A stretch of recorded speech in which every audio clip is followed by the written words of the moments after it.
Ma'am బట్టతల అనగానే ఒకప్పుడు కేవలం అబ్బాయిలు మాత్రమే గుర్తొచ్చేవారు. హ్మ్. సో, ఇప్పుడు అమ్మాయిలకు గూడా బట్టతలనేది వస్తూ అవును. ఉంది. సో, ఇంతకు ముందంటే కేవలం వంశపారపర్యంగా ఉంటేనే బట్టతలొస్తదని ఒక దీంట్లో ఉండేవారు. హ్మ్. బట్ ఇప్పుడు జెనెటిక్స్‌తో కూడా సంబంధం లేకుండా అందరికీ వస్తుంది. అవును. ఏంటి మేజర్ రీజన్స్ ఏముండొచ్చు ఈ బట్టతల రావటానికి? మేల్‌లో అయినా, ఫీమేల్‌లో అయినా? సో, మీరన్నట్టు ఇదివరకు మేల్స్‌లోనే ఎక్కువ చూసేవాళ్ళం. ఇప్పుడు ఫీమేల్‌లో కూడా ఈ ఆండ్రోజెనెటిక్ ఎలోపేషియా అనేది ఎక్కువగా ఉంది.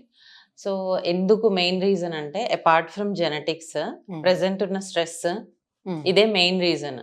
ఇంకొకటేంటంటే ఎర్లీ స్టేజెస్‌లో ఇప్పుడు 20-25 ఇయర్స్ ఉన్న వాళ్ళలో ఎవరికైతే హెయిర్ లాస్ ఉంటదో వాళ్ళు హ్మ్. తొందరగా దాని గురించి కేర్ తీసుకోకుండా అప్పుడున్న రష్‌కి అంటే హ్మ్. అప్పుడున్న వాళ్ళ స్ట్రెస్ దీనికి తర్వాత అప్పుడున్న వాళ్ళ కండిషన్‌కి I mean other work pressures ఉంటాయి కదా! సో, అప్పుడు పట్టించుకోకుండా ఉన్న వాళ్ళకి ఇంకా ఎర్లీగా బట్టతల అనేది వస్తుంది. హ్మ్. సో, మేజర్‌గా స్ట్రెస్ అండ్ పొల్యూషన్ తర్వాత మనం తీసుకునే డైట్.